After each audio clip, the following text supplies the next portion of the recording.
이사야 19장.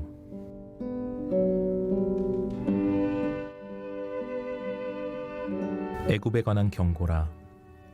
보라, 여호와께서 빠른 구름을 타고 애굽에 임하시리니 애굽의 우상들이 그 앞에서 떨겠고 애굽인의 마음이 그 속에서 녹으리로다.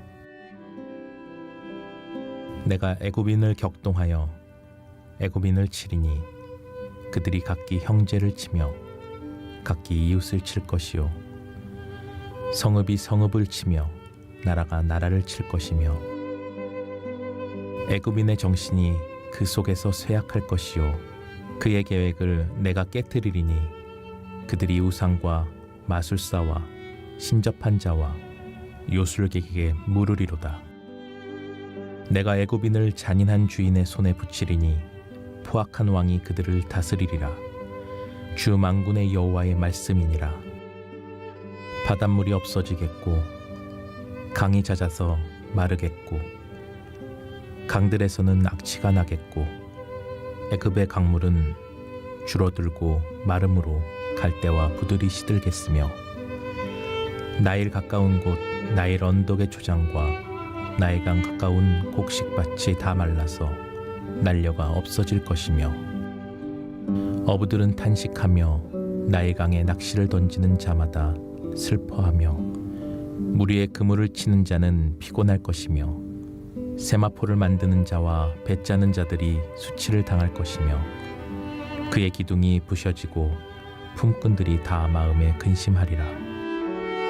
소안의 방백은 지극히 어리석었고 바로의 가장 지혜로운 모사의 책략은 우둔하여졌으니 너희가 어떻게 바로에게 이르기를 나는 지혜로운 자들의 자손이라 나는 옛 왕들의 후예라 할 수 있으랴.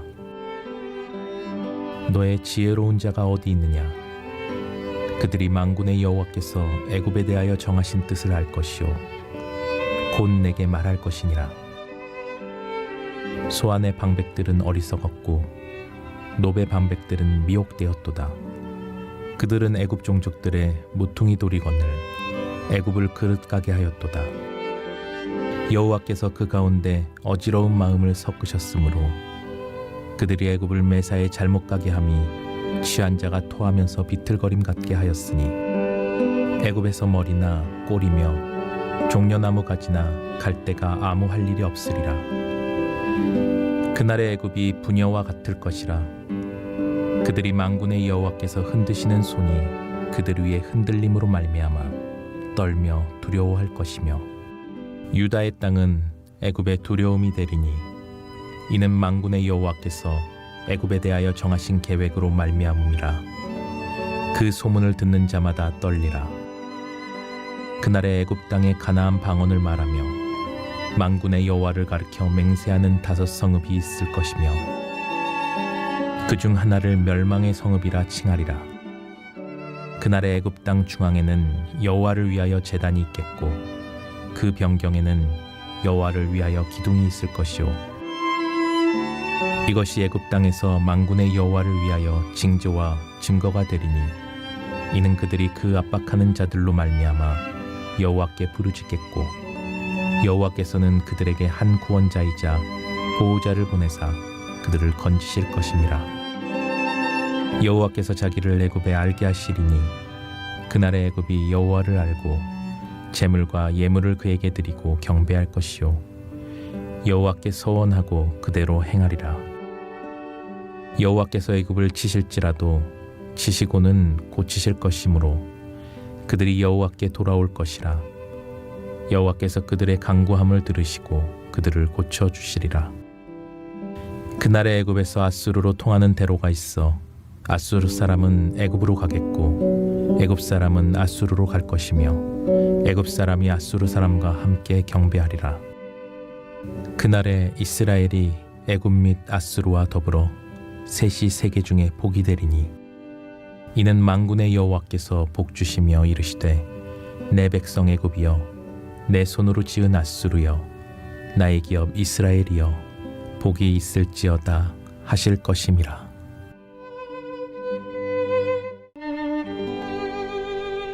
이사야 20장.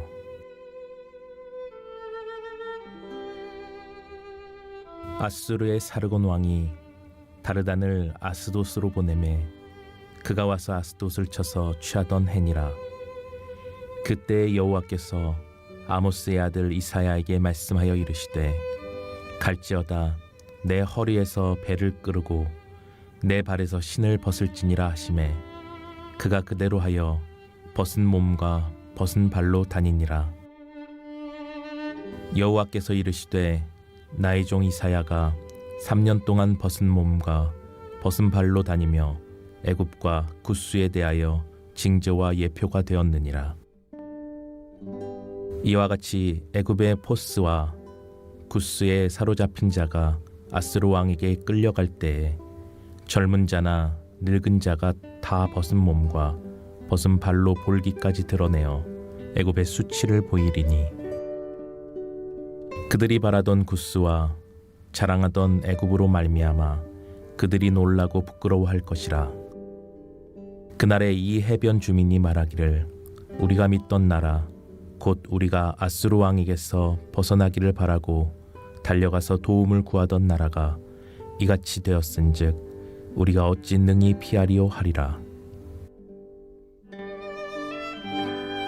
오늘 함께 나눌 말씀의 제목은 나의 백성, 내 손, 나의 기업입니다. 말씀을 통해 은혜가 되시기를 주님의 이름으로 축복합니다. 오늘 본문 이사야 19장 1절 말씀에 보면 애굽에 관한 경고라 이렇게 시작하고 있습니다. 애굽에 대한 심판 예언이 여러 성경에 기록되어 있는데요. 본문 이사야 19장과 20장 그리고 예레미야 46장, 에스겔 29장부터 32장에 기록되어 있습니다. 그러면 이 애굽이 심판을 받을 수밖에 없었던 이유가 무엇일까요? 오늘 본문 1절에 보면 애굽의 우상들이 떨 것이다 이렇게 말씀해주고 있는데요. 바로 수많은 우상이 가득했던 그 우상들을 백성들이 숭배했다는 것입니다. 하나님은 우상을 미워하시기 때문에 사람이 만들어낸 가짜, 자기들을 지켜주고 보호해줄 거라고 착각하지만 그러나 참신은 하나님밖에 없죠. 그런데 그들은 그 하나님을 의지하지 아니하고 우상을 의지하고 숭배했다는 것입니다. 그래서 그들은 심판을 받을 수밖에 없었다는 거예요. 두 번째는 하나님의 백성들을 억압했기 때문입니다. 17절 말씀에 보면 유다의 땅이 애굽의 두려움이 되리라 이렇게 말씀해 주고 있는데요. 하나님의 때가 이르르면 하나님의 백성들이 하나님으로부터 높임을 받게 되고 하나님의 백성들을 괴롭히고 억압했던 그 원수들은 하나님이 심판하신다는 것입니다.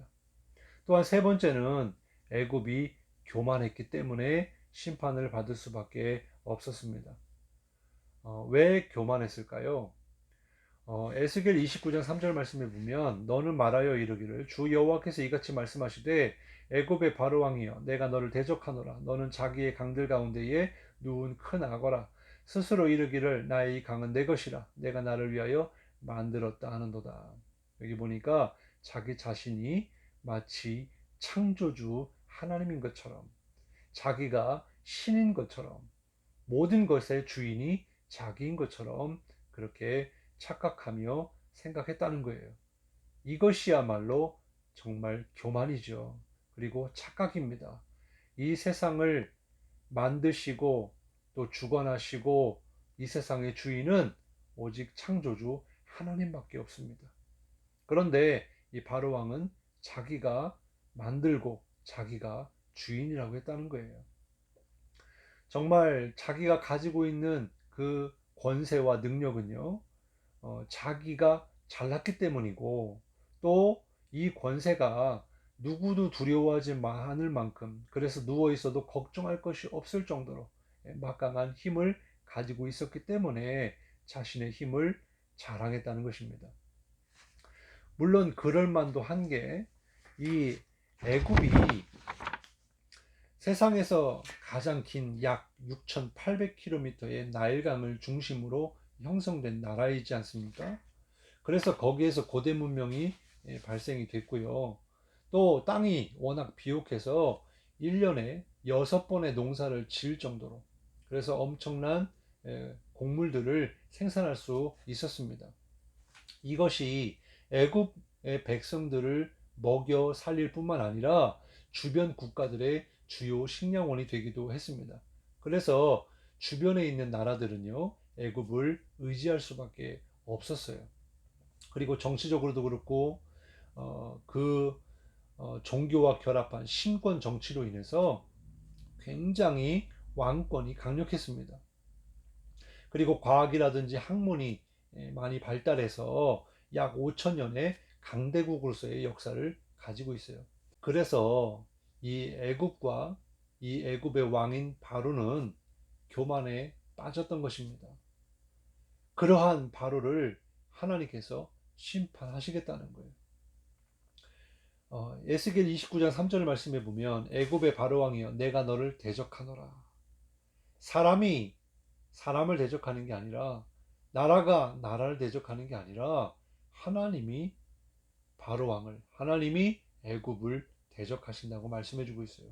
하나님은 누구십니까? 만군의 여호와 하나님이십니다. 전쟁은 누구에게 속해 있습니까? 하나님께 속해 있습니다. 누구도 하나님과의 싸움에서 이길 수 없습니다. 하나님을 대적할 자가 없습니다. 반드시 하나님 앞에서 패할 수밖에 없어요. 그 결과가 하나님이 대적하시는 그 결과가 어떨까요? 에스겔 29장 1절부터 7절까지 보면 애굽의 왕을 끌어내어 공중의 새의 먹이가 되게 하고 왕을 그토록 의지했던 백성들이 실망하여 흔들리게 하겠다라고 말씀해 주고 있습니다. 또한 에스겔 29장 8절부터 16절까지 보면 그렇게 비옥했던 그 땅이요 사막과 황무지가 되게 하겠다라고 말씀하고 있고 에스겔 29장 17절부터 21절까지 보면 바벨론의 군대가 애굽을 칠 것이다. 또한 에스겔 30장 6절부터 9절까지 보면 애굽의 동맹국들도 멸망을 당하게 될 것이다. 무슨 이야기입니까? 자기가 자랑하고 자기가 가지고 누리고 있고 자기가 착각했던 모든 것이 다 내 것이라고 했던 그 모든 것이 다 무너지고 사라진다는 거예요. 이게 바로 하나님의 심판입니다. 다시 본문으로 돌아와서 이사야 19장 1절 말씀에 보면 이렇게 말씀해 주고 있어요. 여호와께서 빠른 구름을 타고 애굽에 임하신다. 이 구름은요 성경에서 하나님의 영광의 임재를 상징합니다. 그런데 빠른 구름을 타고 오신다. 이 얘기는 바로 하나님의 심판이 속히 온다는 거예요. 하나님께서 속히 애굽을 심판하기 위하여 임하신다는 겁니다. 피할 겨를도 없이 말입니다. 2절부터 4절 말씀에 보면 하나님의 심판이 이르렀을 때 형제에서 시작하여 이웃과 성읍과 나라에까지 점차 하나님의 심판이 확장이 되고 정도가 높아지는 것을 보게 됩니다. 그리고 4절 말씀에 보면 내가 애굽인을 잔인한 주인의 손에 붙이리니 포악한 왕이 그들을 다스리리라. 20장 4절에 보면 이 말씀에 대하여 아수르가 애굽을 멸망시키실 것이다 라고 하는 것을 예표로 이사야 선지자를 3년 동안 벌거벗은 채로 다니게 하는 그런 말씀이 나옵니다. 5절부터 10절까지 보면 자기들을 만족시키고 또 풍족히 채워주고 공급해주고 지켜주는 이 요새와 같은 이 모든 것들이 다 소용이 없게 된다고 말씀해주고 있습니다. 나일 강물이 마르고요 갈대와 부들 즉 해초와 습지대가 말라서 전국 지역의 급수가 불가능해지고 농업이 안 되고 물고기는 잡히지 않게 되고 이 모든 것들 모든 자기들을 채워주고 만족시켜주는 모든 것들이 다 끊어지고 사라지게 된다. 그런데 이해할 수 없는 그런 말씀이 나옵니다. 19장 19절부터 20절까지 보면 하반절에 그들이 그 압박하는 자들을 말미암아 여호와께 부르짖겠고 여호와께서는 그들에게 한 구원자이자 보호자를 보내사 그들을 건지실 것입니다. 누구를? 애굽 백성들을. 또 22절에 보면 여호와께서 애굽을 치실지라도 치시고는 고치실 것이므로 그들이 여호와께로 돌아올 것이라. 아니 하나님이 애굽을 심판하시겠다고 말씀하시고 나서 그들이 돌아올 것이다. 그들이 회복할 것이다. 이렇게 말씀해주고 있는 거예요. 그리고 그들의 부르짖음을 하나님이 들으시고 구원하시겠다, 건지시겠다고 말씀해주고 있어요. 또한 19장 24절에 보면 이스라엘의 애굽 및 아수르와 더불어 셋이 세계 중에 복이 되리니 이는 만군의 여호와께서 복 주시며 이르시되 내 백성 애굽이여 내 손으로 지은 아수르여 나의 기업 이스라엘이여 복이 있을지어다 하실 것입니다. 근데 여기서 우리가 주목할 것은 16절부터 25절에 그날에라고 하는 단어가 6번이나 나옵니다. 이것은 반드시 일어날 미래의 일들이라는 거고요. 그날에 하나님께서 애굽과 아수르와 이스라엘에게 복을 주시겠다고 하는 하나님의 작정하심이 표현되어 있는 것입니다. 여기에서 제시된 복을 받는 세 나라들에 대한 호칭을 살펴보면요. 애굽에 대해서는 나의 백성이라 이렇게 부를 것이라고 말씀하고 있고, 아수르에 대해서는 내 손으로 지은 아수르요 이렇게 말씀해 주고 있고, 이스라엘에 대해서는 나의 기업 이스라엘이요. 성경에서는 나의 백성, 내 손으로 지으신 작품, 나의 기업의 대상은요, 이스라엘밖에 없었어요. 그런데 주님의 날에는 바로 애굽과 아수르와 이스라엘 모두가 하나님의 복을 받게 된다고 말씀해주고 있는 거예요. 무슨 말씀일까요? 이것은 온 세상의 주인이 하나님이라는 것입니다. 그리고 하나님은요, 모든 열방, 모든 민족을 구원하기를 원하시고 복 주시기를 원하신다는 것입니다. 하나님은 죄에 대한 반드시 그 죄를 심판하시지만, 그러나 그 심판으로 모든 민족이 멸망당하기를 주님은 원치 않으신다는 거예요. 이게 복음입니다. 그래서 예수님을 이 땅에 보내주신 거고요. 예수님이 다시 오실 것이다 라고 하는 말씀, 바로 온 인류를 구원하기 위해 이 땅에 오신다는 말씀으로 우리에게 주신 줄 믿으시기 바랍니다. 기도하시겠습니다. 사랑이 많으신 하나님, 오늘 말씀을 통하여 하나님이 무엇을 미워하시고 또 무엇을 원하시는지를 깨닫게 하신 줄 믿고 감사를 드립니다. 하나님, 우리 안에 있는 우상을 제거하고 회개하게 하시며, 또한 아버지 하나님의 백성들을 사랑하고 긍휼히 여길 줄 알며, 또한 교만하지 아니하고 겸손한 자가 되게 하여 주옵소서.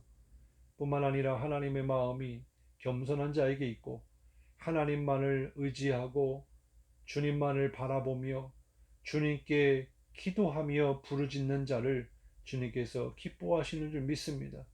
또한 아버지 하나님, 하나님의 마음이 심판에 있지 아니하고 모든 열방이 구원받기를 원하시는 줄 믿습니다. 이를 위하여 예수 그리스도를 이 땅에 보내주셨고, 십자가에 달려 죽기까지 아버지 하나님 대속에 아버지 하나님 제물이 되셨사오니, 정말 그 예수님을 통하여서 모든 인류가 구원받기를 원합니다. 주님이 다시 오시는 그날에 이르기까지 우리에게 주신 정말 구원의 사명, 전도의 사명을 잘 감당할 수 있도록 인도하여 주옵소서. 오늘도 주님만 의지하게 하시고, 힘들고 어려운 그런 삶이라 하지만은 정말 주님이 주시는 힘과 또 위로하심과 능력으로 오늘도 승리케 하여 주옵소서. 감사드리며 예수님의 이름으로 간절히 기도드리옵나이다. 아멘.